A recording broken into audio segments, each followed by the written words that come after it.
Get to know the people that you want to serve and find out what their needs are. That's an important thing. Make sure that you're doing it for the right reasons.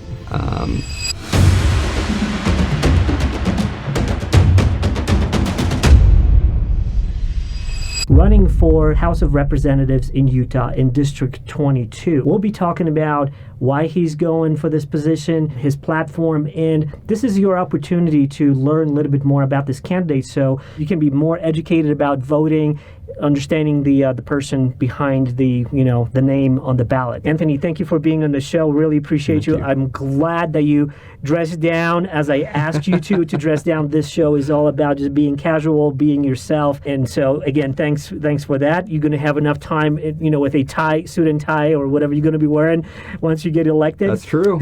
Well, and of course, the shirt I wore today, in a world full of daddy sharks, be a daddy corn. So this was a gift from my girls for Father's Day. And love it. Running for this office, House of Representatives in Utah, District 22.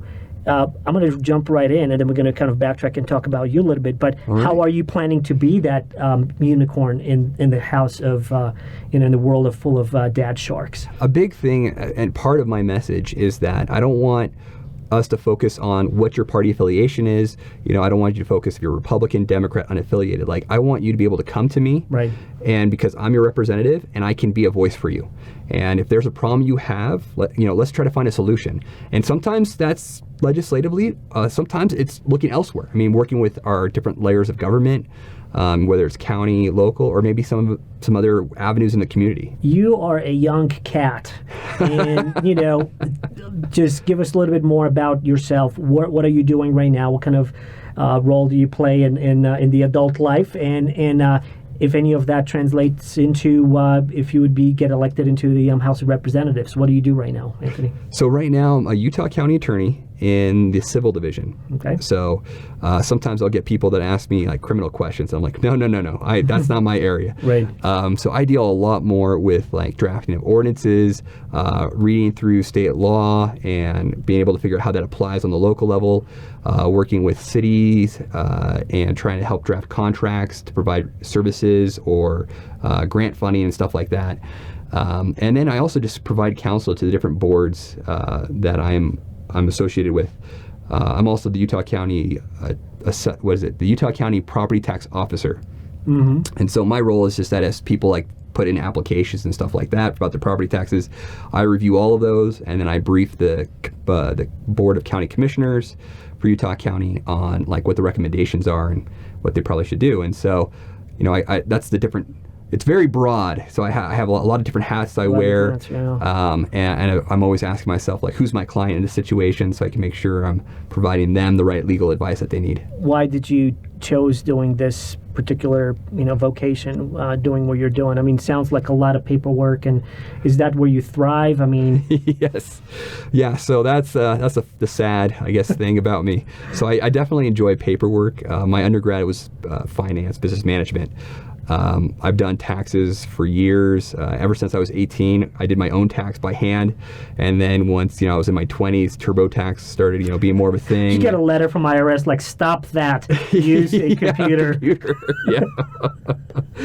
Yeah. So I started doing that. I did investments. And so like all of that, was more on the paper side, which I really enjoyed. And then, being a civil attorney, it's just been great because that's what I'm trained to do. Right. Well, doing contracts and doing all that contract work, especially now in Utah, how is that super useful? I mean, Utah is growing by leaps and bounds, right? It's expanding. Right. Population is growing. People are coming into the state. Builders are building tons of stuff. Like, how is what you're doing right now helping in your community? What helps out is that I'm in Utah County, and Utah County is the second largest county in the state. It's going through a lot of changes because of all the growth. And so we were working very closely with the county commissioners in trying to help figure out how do we work with the cities, how do we help them with their problems. We're frequently looking at ways to provide services like contracts and stuff like that, interlocal agreements, special service districts, type of stuff like that. And a lot of their focus too is to help move people in unincorporated land into a city, so that way they can get services that way. So there's a lot of this dynamics going on, and from a state legislator standpoint, you're trying to figure out how to make laws that work with the counties and cities. And so I get to actually be on that ground level, so I'm more familiar with what needs to happen on the state. So this, I think, is going to be a perfect segue to the big question, which is why? Why do you want to be in Utah government and House of Representatives? What made you make that decision? And tell us a little bit more about your journey. How did you start? I mean, there's a lot of young people that want to make change in their communities and probably don't have an idea how to get into that, and that's probably maybe off-putting, like the whole process maybe, or like how was your journey? So first, like why, and then how. Okay, good. So for the why, a big part of it is I've always been very involved in my community, whatever that community is. I have held board positions in the legal community. Currently, I'm still on the leadership board for the BYU Law Alumni, where I graduated from. I'm also, I've been in different leadership committees that I got out of in order to be able to run for office, because the time commitment. Time commitment? Any conflict of interest? Or is that not? Not really. I mean, depending on the board. I mean, a lot of my boards were like legal ethics type stuff or litigation section, stuff like that, where we were just looking more of how do we improve the practice of law and ethics. And so a lot of those don't really come into play for what I would be doing as a state legislator. Right. But so yes. What's the why? So the why was that I started seeing the needs in my own community. Our community is unique. There's 5 metro townships. They only exist in Salt Lake County, and my district has 3 of them. And that's recent law, that's 2015. And a big part is want to preserve their culture, their identity. And they didn't want to be a city and have the added taxation level for that. But they also didn't want to be incorporated into another city and lose more land and more of their rights. And so this is a way to kind of preserve those boundaries. But there's questions about whose role is certain things still.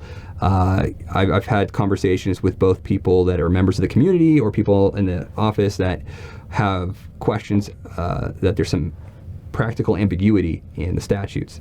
And so part of my job as an attorney that focuses on state and local government law is looking at those things, finding out where those ambiguities are and how do we fix those so it's clear, is it the county or is the metro township that has those responsibilities? So and sometimes there were things that are not contemplated that come up, and it's working with those leaders and helping make sure that state law is clear that allows them to kind of govern their metro townships better. And so I figured that with my skill set, I would be able to help provide and fill that need. It sounds like being closer to where the laws are made and having legal expertise, especially in the field of contracts and seeing what your community needs and what they are as they are growing and developing, and as counties are growing and population in Utah is growing in general, it would be a good match. What are some of the things that you feel like a good politician in Utah or good representative in House or maybe as even senator and Senate should have as a good candidate? I really feel like regardless of vocation, I mean, the biggest thing is just finding somebody who will listen to you and be willing to advocate for your position. I know that's a huge thing, because if you could have somebody who has doctorate degrees and be very qualified, but if they're not willing to listen to you and they're not willing to like take an interest in what you're concerned about, then to me, like that's not that important. There was one guest on my show over here recently, Doug Jessup from ABC4, and he was interviewing someone, and his guest told him, it's very important is that when you listen with the intent of understanding and not with intent to replying. And I feel like that's what makes good listeners, that as they listen to you, they don't queue up the next question, that they are like, all right, here's what I'm going to ask, and everything that comes out from your partner in this conversation just kind of goes out, right? And I think that's a key skill to have. Now, you did ask about how Yeah, so that was the why. That was the why. What is your how? Yeah. So the how, a big part of it is when you start getting involved in your community. Like if you want to serve, find people or find ways in your community to serve. There's usually churches, and it doesn't have to be part of your own church. I mean, I've been reaching out and talking with Pastor Corey Hodges at the Point Church, and he is a great guy. He has a great organization, and he's very focused on the community and providing service. And so they do a food drive on Saturdays, and so I would just go out there with my family and help give out food. There's also opportunities like if we would look on Facebook and we would see people that would put on their Facebook community pages, say, hey, can somebody help me with my yard? Can somebody help me with X, Y, or Z, right? And it's like, hey, there's an opportunity to serve. So it doesn't have to be something you go out there and do, but by doing that, you start developing a reputation, you start developing connections. And so when something like this comes up and there's an opening, you can then reach out to people and they know who you are. Right. And so you have a little more not afraid to reach out to you and talk to you. And, you know, a lot of things that we see, like communication with incumbents in the government. For some, it just feels such a foreign thing or such a disconnected thing. Even though we got technology, we can email, we can do all these different things. It still feels like it's just awkward. I've never done it. But once you get to know a person in reality and in a person to person, then it's so much easier. We already have that relationship and we can talk, and it's easier to do that. And I think that's it's a crucial thing, and that candidates and representatives do that. You know, they have that outreach program. They do mingle in their own communities and get to know people. Yeah, and a lot of times I would counsel anybody who wants to help, don't run for office just because you want to run for office. Try to do it for the right reasons. Right. I mean, if you feel like if you ran for that position, that would be the way you can do the most good for your community, that's a great reason to run. Right. But I feel like there's sometimes people run just because they want more like the title or the accolade. Right. I mean, it sounds cool to be a senator or a representative, right? Put it on your resume. That's really, you know, but that's really, you know, doing more damage than anything if that's where your mind is, right? So you're going in, you're because you have a certain skill set that you feel like would really complement and help out being a representative with a legal background and specifically with contracts and things that you can affect in your local community. 2, you want to help out people, and you know, you're connecting with your community.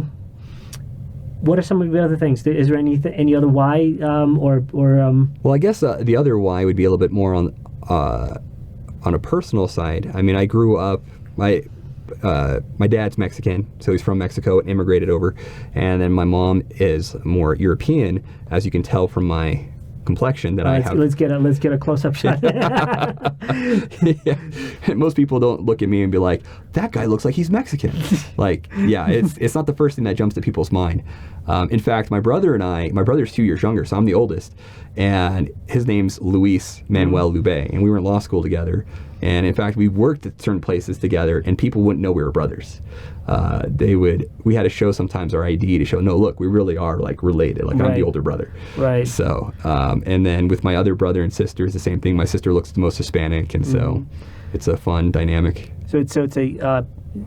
So tell me a little bit more about your family because of that, you know, mixed background that bring to the table, and you know, how is your upbringing? You know, what is your background? How does that fit into, you know, the building of your moral compass right now? Like, you know, if you're going to go and represent people and create laws and vote on laws and all of that, how does your upbringing, you know, fall into that? Well, growing up, I mean, we were low income. My dad worked hard, but you know, he didn't have like an advanced degree or anything like that, and so he you know, we put a lot of overtime in, but we got by. He built our house from like the city had a Habitat for Humanity type program. He was able to like help build it, and so he was able to get a reduced cost. But growing up, I mean, I grew up you know, lower income Hispanic neighborhood. It was a wonderful community, but I got to see things like firsthand. And one thing I love about my district, it looks a lot like the town or the area that I grew up in. My area was going through a lot of changes. We went from a rural area to more of an urban area. I remember when I was, we built the house, there was this big field across the street that just was vacant. And in high school, there was then a supermarket there. And so there's a lot of stuff that happens. And so, to be in an area now where I'm in that phase where I'm like, I've seen what happens, and right. I know the good and the bad because I've lived through it. And I'm sensitive to the needs of people who are in lower income that made me feel like they don't get a voice or they're not represented. Or people of like minority races who feel like they're like an afterthought. I mean, it's an opportunity. Like I care. Like I want to hear what your issues are, and let's see what we can do to help come up with some solutions. If elected, what would be the first thing that you would do once you're in the government? The first thing I would do is introduce myself to all the representatives. I've already made an effort reaching out to everybody, but I want to make sure I reach out to everybody regardless of party. Developing relationships, I feel like it's very important, especially when you're advocating for the needs of the community. I want to make sure that I develop those relationships to be able to help get things done.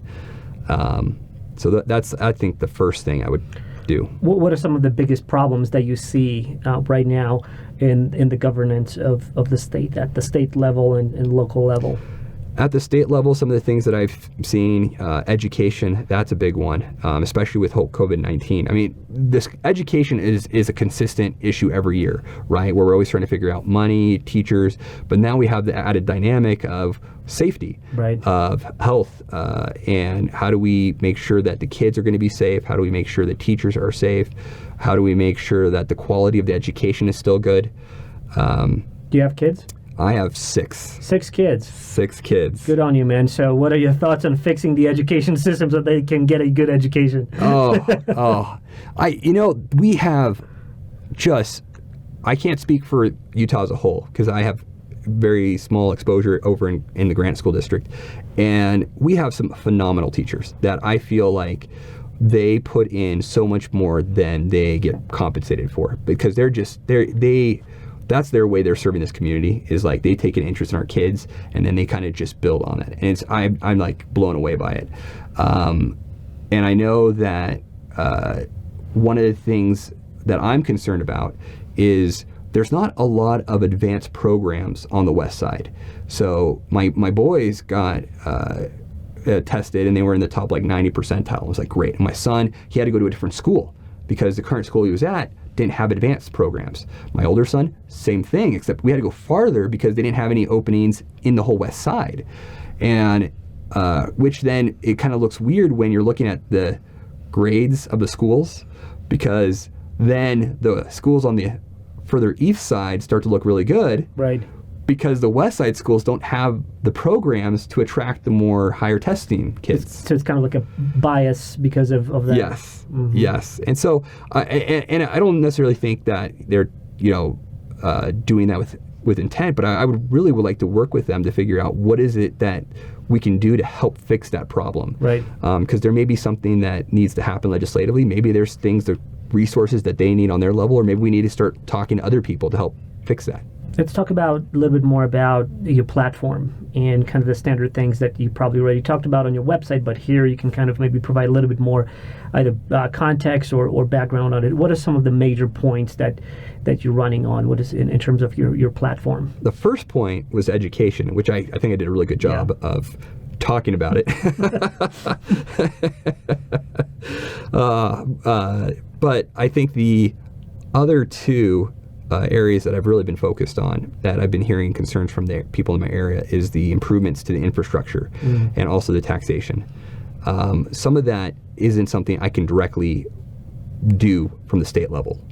Like taxation, I can't go in there and help slash their property taxes or do any of that kind of stuff. At least I wouldn't feel comfortable doing something like that. Right. But I can work with our local elected leaders to figure out what the issues are and see if there's ways that we as a state can help make it so that way they can reduce that cost. And so, or even then, just advocating, talking to the leaders and letting them know, look, this is what's happening, and we need to start reducing our tax rates. I mean, Salt Lake County is already the leader for the highest tax rate. So, it'd be great to be able to figure out ways to save some money. What are some of your thoughts on that? I've been talking with Trent Staggs. He's currently running for Salt Lake County mayor, and he was mayor of Riverton. He came in and he was able to slash their budget and increase the level of services. And so, how did you manage to do that? Yeah, that's an impressive feat. And a lot of it is just looking at the budget, being able to look through and see, okay, where are we spending the money? And sometimes we'll pay money for things that are feel good, but at the same time, they're really not providing something that is, like, if it went away, we'd still be okay, right? I mean, it's a nice benefit. And so it's kind of reevaluating and seeing where do we need to redistribute our resources and what things maybe we can like cut back on. And so budget managing. Exactly. Exactly. And then sometimes it's like maybe the county shouldn't be involved in it. Maybe if a city really wants to have this service, they can do it themselves. I mean, they have the ability to do their own property taxes. And so then that way the city itself is benefiting and paying for that service, and then other cities, if they don't want that service, they're not having to pay for it. In terms of infrastructure, I mean, Utah is growing by leaps and bounds. There's a lot of people moving in over here. There's huge growth everywhere you see construction, whether it's commercial or residential. It's just ballooning everywhere, which is great, and in some respects, and it's horrifying in others. A state that has very little water and the influx of people and the growth of it. Obviously, infrastructure is huge, and that's one of the bullet points that you're going to be focusing on. What are some of the ideas and some innovation or anything that you have in your sleeve to kind of tackle that? Because some things are water or what can be done? What can you tell people that you would fight for if you get elected? Well, depending on the infrastructure, water is a big one, and I've been following along with that and knowing that our state legislators are trying to come up with some creative ideas on how to get back a lot of the water rights that we've kind of lost over the years. And I say lost, it's usually like they have been sold. And so now we're trying to figure out how do we reclaim those. And at the same time, we have a public use doctrine that if you don't use your water right, you lose it. And so they're looking at ways to say, hey, if you don't use all your water, we're not going to let you don't have to worry about losing it, because that will help us, because that'll start building up, the Salt Lake, the Utah Lake, and stuff like that. And so trying to make it so that way there's not an incentive to use it or lose it type thing. And so they're kind of reevaluating that situation. Right. And so I'd love to get into that discussion and try to figure out ways to be able to get some more water rights back, preserve, and start building up, the Salt Lake and Utah Lake. Because if that starts getting too low, that's going to be a huge problem for everybody. Yeah. And that's going to be a very costly expense at that point. So we can get a head start on it, and then we can spend a lot less money now to avoid that bigger pitfall later on. But we also have the issues of transportation. There's the issue of, like, you're in Daybreak, it takes like half an hour to get to the I-15. I live in Kearns, but I work in Provo, and so prior to COVID-19, my commute was a little bit over an hour. I'd go from Kearns over to Murray, take the front runner down, and be able to do some work on the train, and then do the same thing in reverse. But it's only going to get worse, right? As more homes are built, things are further developed. Mountain View Corridor is another one where we need to expand it more. I think you had Jordan Tusher on. He probably talked a little bit about Olympia City. Yeah. And that is going, one of the big concerns the mayor's had was water, right? How are we going to get water to these areas? And the council in Salt Lake, unfortunately, just didn't really get an answer and still went ahead with it. And so that made a lot of the people on the west side very unhappy. Right. And so being on the west side, so Olympia is not in my district, it's further south. But when that comes in, that's going to be a huge burden on Mountain View Corridor. And so we don't really have a plan in place right now to handle that. And there's still plenty of land in my area that once the water situation's figured out, West Valley will be able to develop a lot of that. Magna's already going through and building new houses in its area. And so, we're trying to figure out from a big perspective, where are we going to do with like the 201, any other corridors that we need to put in to help increase transportation. So there's a lot of discussions that are going to be going on to hopefully work with the cities and work with the counties to be able to make sure that they're all working together for the better of the citizens. What are some of the things that you feel you're going to bring into the House of Representatives from, you kind of painted a picture about you, a little bit about your background and some of the thoughts on what's happening right now. Is there anything else that you think about in terms of taking this, political body to the next level, or like some of the concerns that you might have with it the way it is right now? What can be done? When people think about politics, some people are just so, I don't even want to think about it. Like, I don't believe anything's going to change. The more things change, the more they stay the same, that kind of stuff. What can you tell people about that to, like, hey, we want to elect someone who's, young and wants to push through? Like, what would be some of those things that you would push for? One of the things that I would push for is that to focus on the fact that, at the end of the day, we're all citizens of Utah. We're all on Team Utah. And so the R or the D, it is nice when we're kind of helps let people know how we try to find solutions. But we're trying to fix Utah, and we're trying to make it a place where people want to live, and where people who are already here can live and enjoy their life. And so that way they can, live their life the way they want. And in order to do that, we need to be able to work together and make sure everybody feels like they have an opportunity to have a seat at the table and have a discussion. Right. And so that's one of the things that I would really like to help do, is facilitate involving people from the Democrat Party in those discussions. Because I feel like sometimes we focus on party so much that we kind of characterize our problems as this is a Republican problem or this is a Democrat problem. And I'll use like homelessness as an example, right? But homelessness is a people problem. If I'm going down the street and there's people that are homeless, I can't say, oh, well, I'm a Republican, I'm not going to worry about that. It's like, no, whether or not, I worry about it, that's still happening. Right. So how do we get a solution? And now the way I look for solutions will be more reflective of my party affiliation, because that's what reason why I'm part of it. And I'm going to be looking at solutions, with my community, with maybe nonprofit organizations. I'm going to look at profit, market ideas. I mean, we had Gail Miller, who invested in 3 homeless shelters in Salt Lake County. I mean, and so how many other people who may be willing to help out with that issue as well, right? And so it's all of a sudden we're looking now outside to try to figure out ways we can bring in solutions to fix those problems. And then if we end up looking at it and we figure out like, okay, none of these are viable or there's problems with all of them, if the government gets involved, what level should the government get involved in? Right. And so that way we're doing a more very tailored approach to fix the solution, and then we come up with metrics then on how it's actually working. And so that's like what my approach is, because then at the end of the day we can actually see like progress. Communication is a key. Communication with your community, knowing what's happening, what is impacting the community. Being in it, living in it is one thing, but then having your feelers out to kind of really understand what's happening, so you're not too disconnected, and you have like fingers on the pulse. How are you communicating with your community right now? You've mentioned some things, helping out, being part of in that sense. If you get elected, how would you take that to the next level? How would you make sure that you do hear, about things that matter, and how do you build that communication channel and maintain it? How would you do that? Right now, I've been developing Facebook. And so I've been receiving comments directly from that. I'm also trying to make sure that I'm accessible by phone, so people call me.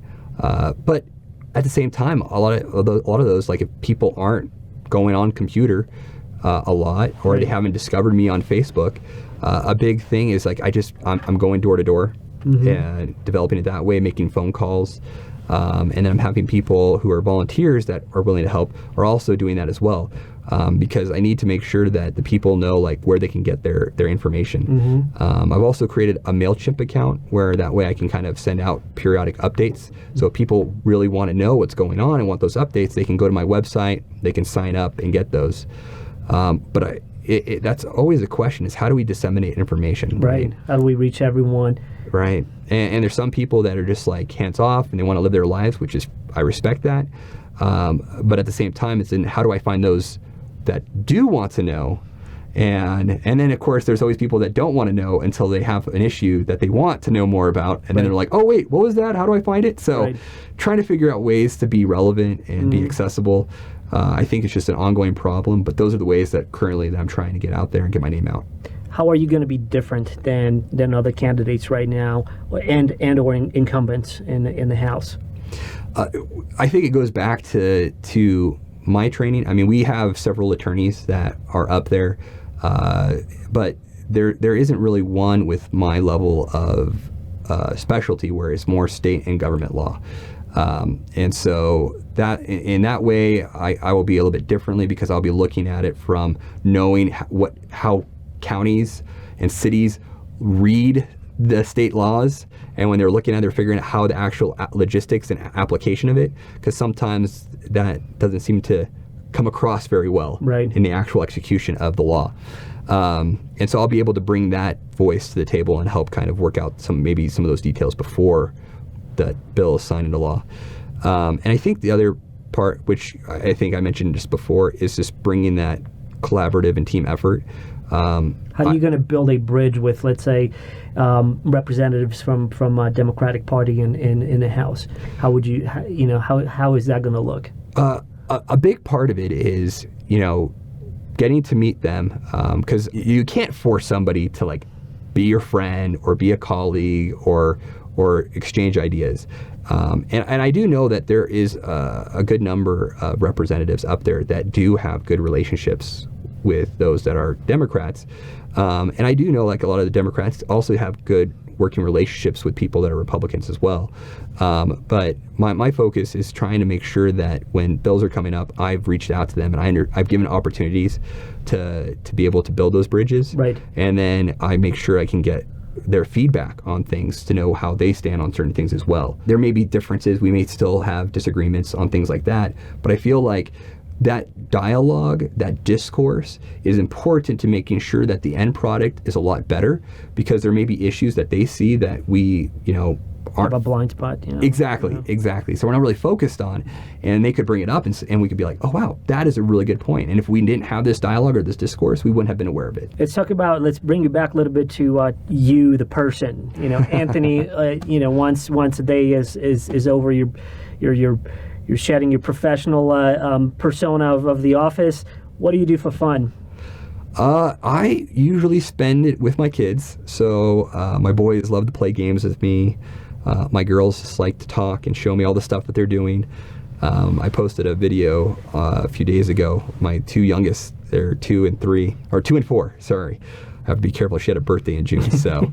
like with Corona and COVID and not being able to celebrate birthdays as we used to in the past, you get an exception from that because sorry, I don't know, we didn't celebrate your birthday, so yeah. Well, and so like they were jumping on the trampoline and they had water and they're like, Dad, come and see. So I got to go out there and kind of watch that. And so working from home, it's been nice. You get to see some of these little tender moments with your kids. And then my family, we also like just do board games, and sometimes we'll go out on trips and go visit the in-laws. They're up in South Ogden and do stuff with cousins. What is one thing that people may or may not know about you? You got to share a little bit of a secret over here, something that people don't know about you that you would like to share over here, something interesting that people were like, just, oh wow, I didn't think Anthony, fill in the blank. Interesting. Okay. Something that people generally don't know. Generally people don't know that I used to be a pest control technician. They might see like pest control and they think I was a door-to-door salesperson because that was a common thing. Right. And I did that for a little bit, but I did that when I was like creating my own route, and I was the actual technician for it. And so I dealt with killing bugs and rats and mice and all sorts of crazy stuff. And I had it once where I went up into the attic and maggots were just like falling on my head. And I also had the opportunity, since I lived in California, I had the opportunity to do some of the celebrities. And so I got to see Tom Selleck in a bathrobe and Wayne Gretzky in a bathrobe. And Tom Selleck in person, he is a man. I mean, he was out there in his bathrobe, like doing construction on his house, and he was just pointing out there, and his bathrobe's kind of open and just still making look good, right? Yeah. I'm like, man, he is just a man's man. So it was a very fun experience. Mm-hmm. So in terms of the next steps for you in terms of going after this office. We're switching back to you being the candidate. What have you learned from this journey of going for the office? We've briefly talked about, mentioned that young people want to do change. They see that change is needed in the world, and they want to create that change, but they may be put off by the whole process or the whole political thing, or maybe even misconceptions of what it is to run for an office, and maybe they might be put off. What have you learned in your journey so far, and what is it that what would you like to share with others who maybe or maybe not considering it, but would be great candidates? So how would you encourage them? What would you want to share with them to kind of help them out if they want to pursue what you're doing, going for the office? One of my suggestions would be first just kind of getting to know your area and wherever that is. I mean, if you're running for like a school board or representative or senate or local type a group of some sort, get to know the people that you want to serve and find out what their needs are. I think that's an important thing. Also, make sure that you're doing it for the right reasons, because sometimes it gets hard because when you're doing these things, there's always going to be that group. No matter what you do, they're going to attack you for it. Right. Well, you got to have haters. That's right. Nowadays, you can't. People got to hate. That's right. And you have to deal with that too. It's true, and I think it's a good thing too, because if you ignore them or if you kind of zone them out, I think they end up being a good check on yourself, on reality, to making sure that you're not missing things, right? Because the last thing we want is to have people that become self-interested, that detach themselves from their communities, and then use this as an opportunity to benefit themselves. Right. Because then it defeats the whole purpose of why you would go into serving these positions. And so people who challenge the system and stuff like that, I mean, their role is very important in our system. In fact, that's how our country was formed. I mean, we were a group of people that we were unhappy with what the current system is, and we advocated for it. And when we didn't get it, we decided we're going to do our own. And so, I feel like that's really good. Like that you need to listen to that voice. That's a really good thing. There's a problem there, and then you got to look and see, okay, how can we either fix the problem, or is that maybe not a problem that we can fix, or it's something that maybe is not a big issue that we shouldn't fix at this time. Just a lot of questions you should be asking during that process. So, in terms of the process of running for an office, what have you learned from that perspective? So you mentioned, like, first just get to know people, and like you said, it could be not necessarily political office, but it could be local boards, it could be school districts, things that people want to get involved in. But in terms of like political arena, going for the government, for House of Representatives, how did you learn about what would be the first steps for someone to learn if they want to run as a candidate in the future? A good first step is find somebody who is already in that position and go and interview them. Representatives or senators or whatever, they like to talk about themselves. I mean that in a good way, not in a bad way. But they like to talk about, what it is they do and what they're doing for you. And so you get an idea of the issues that are going on. Mm-hmm. And at the same time, like, you can also develop a mentoring relationship. I know for me, a lot of this stuff is new. I was fortunate. I was able to make friends with people that have gone through this process and have been able to be good mentors to me and help out. You want to shout out? Throw some names out over there? Sure. Representative Brady Brammer, Craig Hall. Those two have been really good. Mike McKell, he was also very helpful.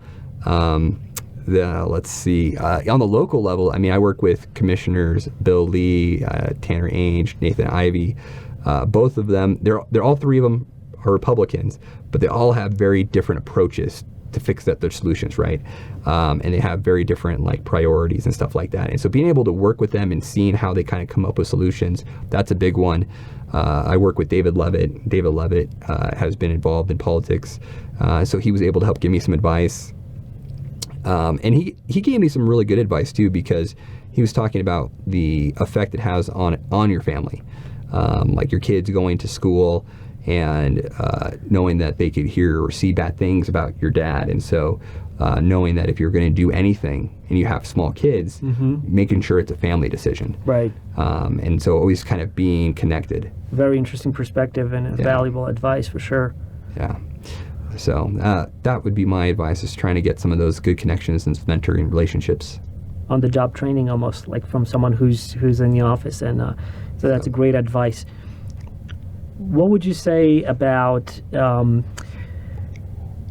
where Utah is as a state and your projections for the future, and just thoughts.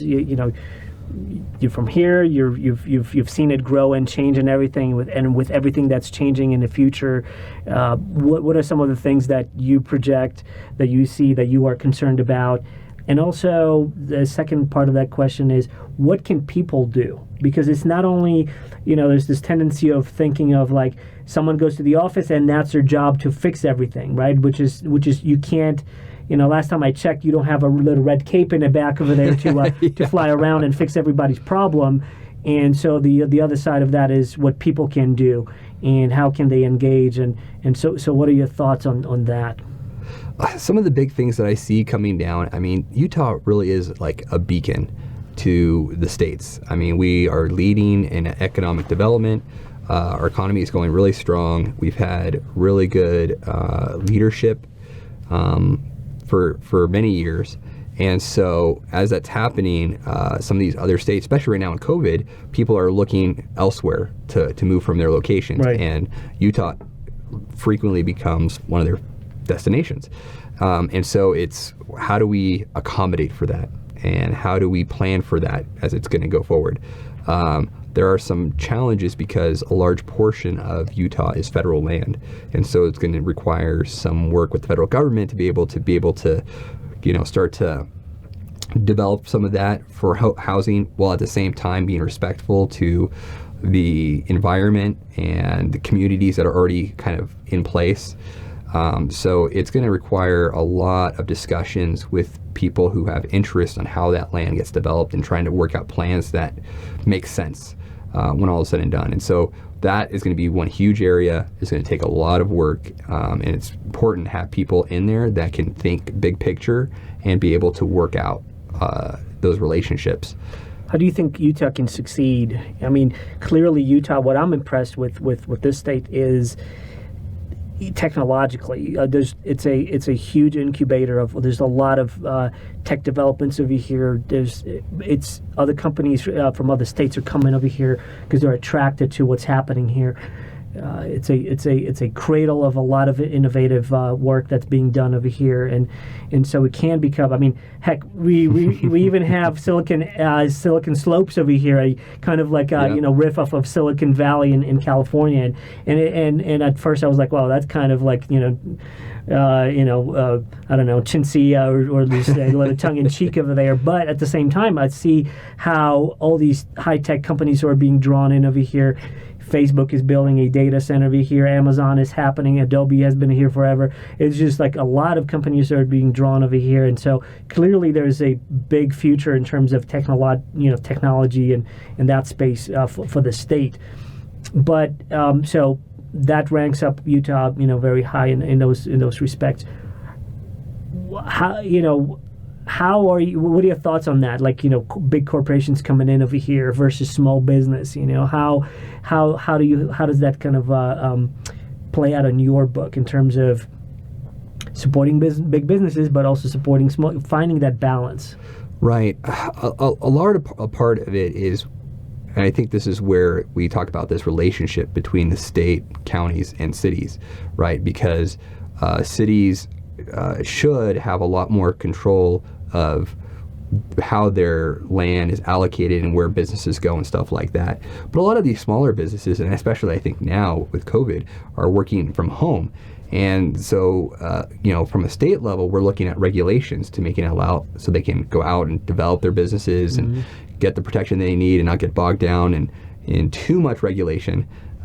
We want to make sure that there's things that are in place to protect the citizens, but at the same time, we want people to not be too much of a hindrance because we want them to be able to develop and be productive.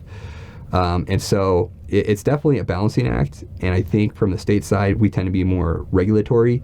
And so it's just working with the counties and cities to try to minimize what handicaps we create, but also making sure that they have the tools that they need to be able to accommodate those growth centers. Regulation, overregulation. We see what's happening in states like California, which can literally just crush businesses, especially small businesses that just can't afford, just to be compliant with all the laws and regulations.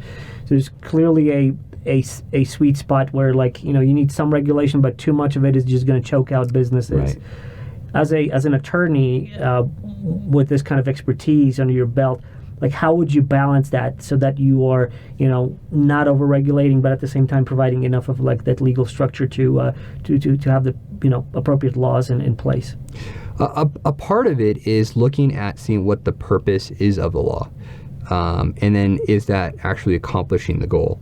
A good example, I was talking to one of the constituents, and he's a security officer, and he has to go out and get this credential for where he works, but somebody else at a different place doesn't need the credential. Right. The same exact job, just two different places, but he has to pay money out of his own pocket to get that. And so then it starts to ask the question, well, why do we have that requirement? Because if we're trying to standardize things, it's clearly not being standardized. Do we need to standardize it? Maybe not. I mean, if the employer wants to hire a security guard, that's usually them doing it themselves. And so they should be able to kind of pay for whatever training that person's supposed to have. Right. And so that's just an example of just going back and seeing, what are some of these laws making sense when we're doing it. Would you be willing to and interested in going back into, looking at the books, what's already on the books, and deprecating some laws, getting past laws to repeal laws, right? I mean, talking to other candidates, on the show over here, we've talked about this topic, which is the metric for a successful politician is how many laws that I pass, right? Yeah. And it seems like nobody's looking at, from the public, nobody's looking at how many bad laws did you remove from the books? Laws that are choking things out, laws that make no sense at all right now in this day and age. And but it's not as popular to go back, right, and do that. So, how would you do that? Why would you do that? I mean, we know the why, but how would you approach this? Well, I'm actually doing that right now for Utah County. Tell me more about that. So for Utah County, we're going through a process. Our code has just kind of grown as time goes on, right? And so formatting is a little off.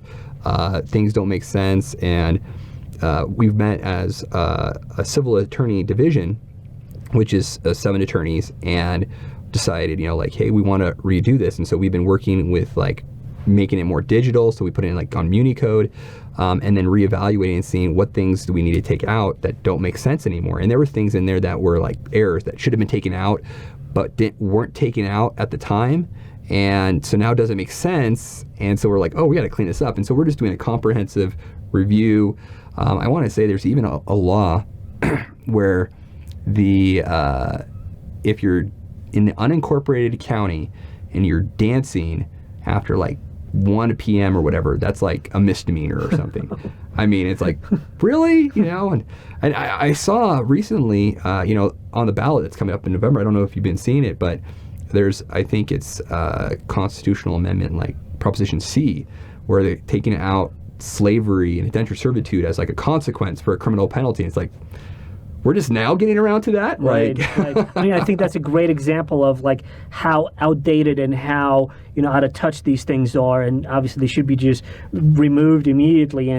But there's no process. There's no housekeeping type of process that goes around and says, obviously there are some laws that have sunset clause and things that will just make them go away, at a certain time. But a lot of them are just never looked at, Right. And that's a big problem. And maybe you're going to make that a popular thing, just clean out some of those, some of that garbage. I hope so.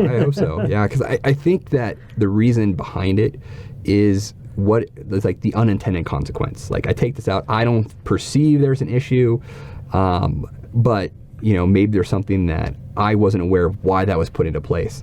What I've often find though is that the reason that law was placed a lot of times usually isn't there anymore. And we've kind of changed, and we've left it there for fear because we didn't remember why we did it to begin with. Right. And so it's just being willing to look at that and say, you know what, if we're wrong, we can go back and fix it. But, we need to clean things up and make it easier for people. Right. All right. Well, I think we covered a lot of ground. And is there anything else that's kind of near and dear your heart in terms of any topics that you wanted to talk about and share with the viewers? Anything that we missed? Nope, I don't think so. I mean, I guess one area that does come in that it isn't part of my platform, but it's definitely an area I'm sensitive to, is mental health and substance abuse issues. I work one of the attorneys that helps out at the state hospital, and so when there's patients there that have been civilly committed from Salt Lake County, I'm one of the attorneys that excuse me, I'm one of the attorneys that represents, I represent the county in those relationships. And it seems like a disproportionate of number are coming from my area of Salt Lake County. And so that's concerning, and it's troubling to see people who have these issues and come back. And so that's something I want to try to work with people in the community on, and other legislators, because I know that that's been a topic that we've been having. Salt Lake County has been very concerned about that, and their DA's office has actually been working with several legislators. There's been some people involved in Utah County that are starting to kind of get interested as well on things to change and help improve that. And so I've kind of reached out to them. In fact, I think Representative Nelson Abbott, he was just, sorry, not Representative Nelson Abbott, Nelson Abbott. He hasn't been elected yet, but he won the nomination for the Republican Party in his area. He is very also focused on this topic, and we've worked together. And he is looking at ways to try to help make the system look better for the people, the patients, so that way they get the treatment that they need, and that way they can go back out and succeed in the community. Now that you opened up that can of worms, I do have some follow-on questions, because my wife is a mental health counselor, so I get kind of like the inside scoop on general domain of mental health, and it seems that as a society we've been harping on eating right and exercising. Those things are like beaten to death right now, that you should be doing those things to have a healthy life, right? Right. Mental health is that redheaded stepchild that no one wants to talk about. It has this stigma that kind of carries, right? Like going and seeing a professional and is still considered some kind of whether a weakness or and reshaping that, reframing that approach, that mindset about mental health is such a crucial thing that I think would benefit so many people, because it's the proactive things that people can do before they become problem in terms of like mental health. And especially now with the COVID pandemic, people staying at home, the fallout of that, my wife was saying, like the increased suicide rates and distress, domestic violence, all of that stuff is just percolating even more aggressively right now. Yeah. What do you think can be done? And would you do anything as a representative in a house in terms of talking about mental health? What can be done and what should be done as a government? What can be done to kind of help in that department, in that space? I loved your part though of just talking about it. I mean, there's that stigma that if somebody has mental health issues, right? You go into a counselor, like you go into at the gym, you got a physical training, like we'll help you out, get your body straight, right? And go and talk to someone to work some of the things out. But like right now, it's like, oh, what's wrong with you? Do you have a mental illness? Are you crazy? Or are you on this? It's just like it has all of this automatic dump that just gets loaded on that topic. So definitely talking about it, reframing. What else? Right. Well, and I think, like for me personally, like I deal with anxiety. So I have the issue where like if I go into groups of people or do a lot of stuff, right, like I get the anxiety feeling or whatever. Mm-hmm. But if you were to see me, you'd be like, oh, Anthony's fine. And it's because I've gone through a lot of, counseling and gone through that process of trying to like do it. And so, yes, I'm a lot better than I was. I'm not great, but I'm making improvements. And, right. and I think like that's helpful for people to know, like it's a process, right? Mm-hmm. And it's okay to have these mental health issues. Because it's sometimes we're human. We're human. we're really tough on ourselves. We strive. Yeah. I feel like that's a common thing amongst right. humans. Like we want to like improve ourselves. Yeah. And so sometimes we set ourselves up where there's a standard that we can't reach initially. Right. And so that puts a lot of expectations on us that are maybe not reasonable. Yeah, a lot of pressure. So when we have that discussion and it's more open and honest, people feel comfortable about it, I think that happens, and it won't be an overnight thing. So I don't think like as a legislator there's anything I can't legislate right. like this will be acceptable. Thou shalt have mental health. exactly. Boom, you should all feel better now. That's it. There you go. We just passed a law, so it's done. Yeah, but in our schools though, it is a big problem. It is a very big problem. And it's interesting because when I was a kid, I had some friends very few that committed suicide. As I've gone older, there have been more friends I grew up with that committed suicide. And it seems like not only is it with friends I grew up with more now that's happening, but it's even with the younger generation that they're considering suicide. Right. And so like having these discussions about mental health with your family, with people, and being able to talk to somebody and try to work it out. And what I found is like there's usually like oversimplifying it. This is me, non-expert, but it's kind of like two different categories, right? There's the kind that you can kind of counsel out, where it's this error of thought, you're being too hard on yourself, pressure, stuff like that.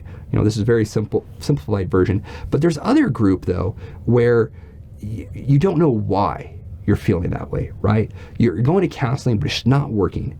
And so in that group, there's something else going on. And, I've talked to people that have been in that category where it wasn't until they had medicine, they were able to get the right fix. And it's important, I think, to start to like have that understanding and distinguishing between the two, to know that if you're trying to counseling and it's not working, you know what, maybe you need some additional help, right?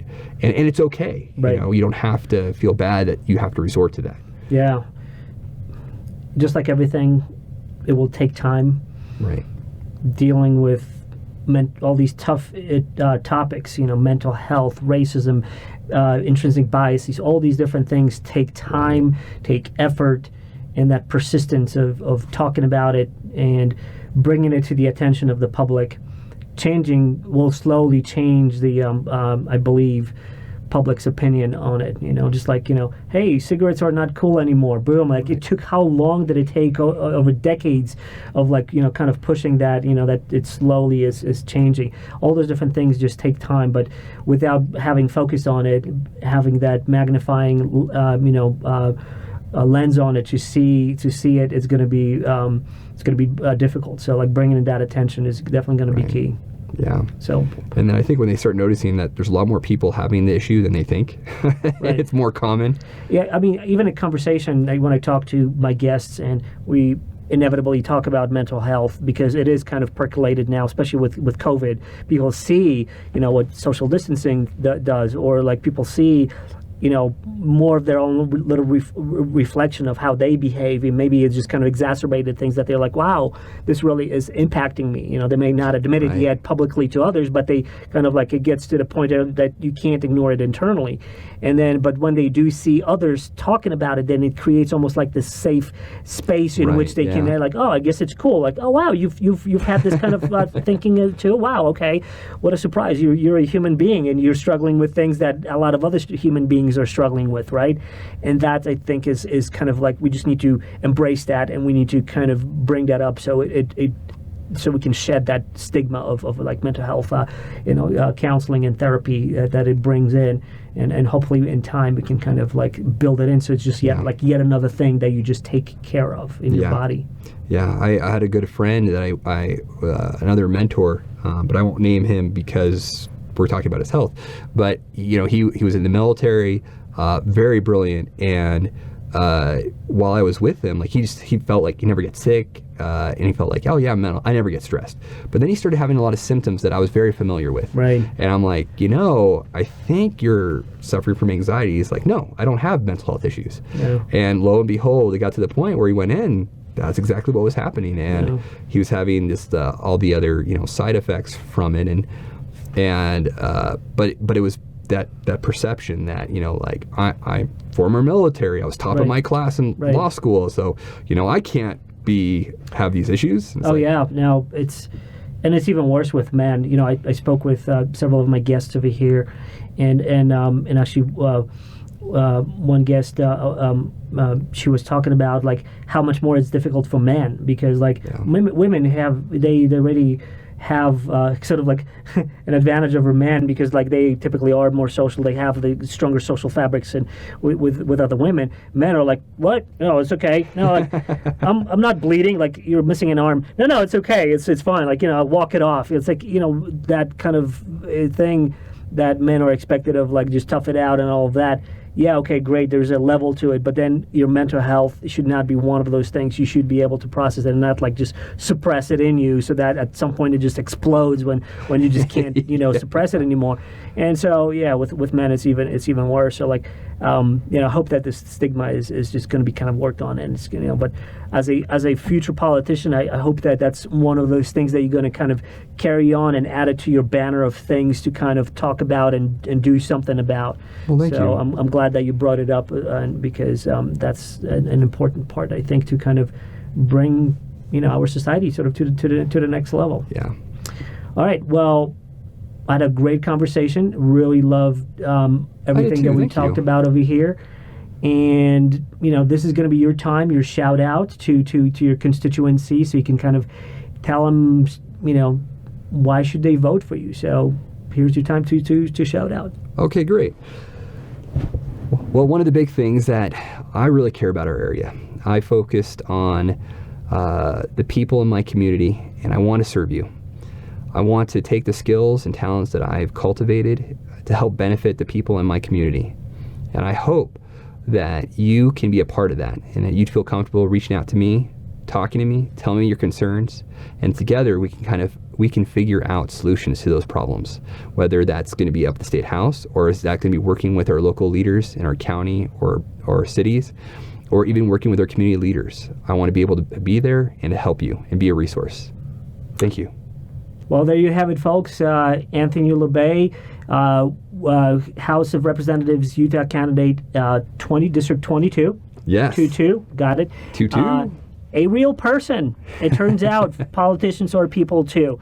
So I'm really happy, but a little tongue-in-cheek. I'm really happy that I got to know you, and the audience can get to know you a little bit better, and what you stand for, where you're going. And I wish you the best of luck in going for what you desire with this position, and successes in it. So thank you again for being on the show, and I really appreciate it. My pleasure. Thank you, Aiden. All right. Thank you, guys and gals, and if you have any comments or questions, please post them in the thread below. This is kind of a continuing series of me talking with candidates over here in Utah, candidates for political office, so that you, the viewers, can get a little bit more of a backstory. Not only their commercials, not only their ads, not only what they do on their websites talking about themselves, but someone who can just talk to them, real conversation. So if this is something that hopefully benefits you, so please do share it with others, so that others can benefit from that as well. So thank you very much, and check us out on apodcast.com, where you can find other shows and other conversations with candidates, and also conversations with a lot of other interesting people that I enjoy speaking with. Until next time, I'm Adrian Sinclair, and this is The Adrian Sinclair Show. Peace out. Thanks for listening to The Adrian Sinclair Show. You can find previous episodes on the Apodcast multi-channel network at apodcast.com. You can also stream this podcast on Spotify, iTunes, Google Podcasts, Podbean, and other audio platforms. And if you subscribe to our weekly newsletter, you'll get convenient short summaries of podcasts you may have missed. So check it out. And lastly, please support us by sharing our episodes on social media. We really appreciate it. Thanks.